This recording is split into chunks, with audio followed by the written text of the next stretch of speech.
Hi everyone, welcome back to another episode of Crypto Basics.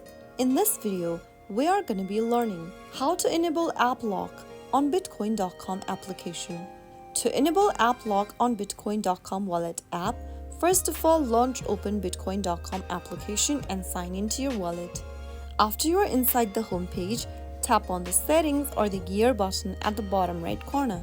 After you open up your settings page, click on app preferences. Now, toggle on the button right next to app lock and you will be able to enable app lock on your Bitcoin.com app.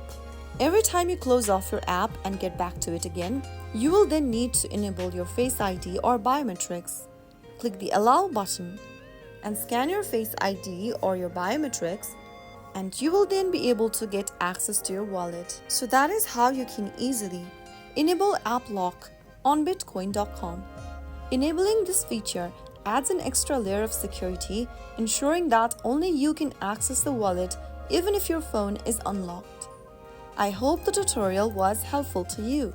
If it was, go ahead and give us a thumbs up.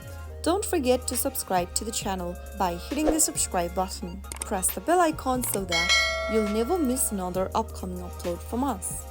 I will be back again in the next episode. Thank you for watching.